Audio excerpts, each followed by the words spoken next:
Hey, everyone's cell phone is going to vibrate and make a loud noise at 12:20 tomorrow afternoon. And the key is we just got to remember, don't Yep. panic. You should just remember that this message says it's a test.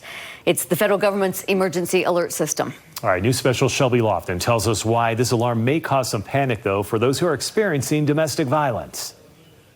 Usually you can change your settings to opt out of these noisy government alerts, but you can't with this one. And that's causing panic for people who are experiencing domestic violence.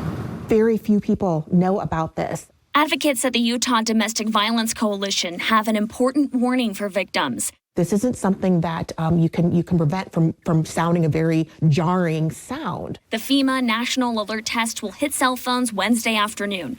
If some people aren't expecting it, it could put them in harm's way. Cell phones are a huge part of individual safety plans.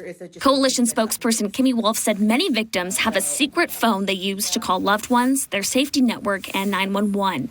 If they suspect that their abuser in a heightened situation may take away their cell phone, they may want to have a cell phone in a different location. She says this secondary phone can be a lifeline when their primary phone is constantly being watched. Domestic violence is happening in terms of monitoring people's, happenings, their whereabouts, their messages, tracking their location.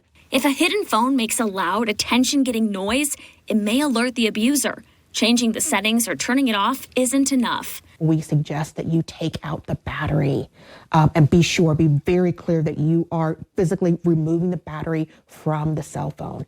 Wolf says domestic violence victims should be prepared to hear the noise from their primary phone, too. In a high-stress situation, you are listening for alerts, you're listening for any type of, odd sound. This could be a very panic-inducing sound for many people. She says, like any test, people should be prepared for it. We're trying to make sure that people know that this is going to happen.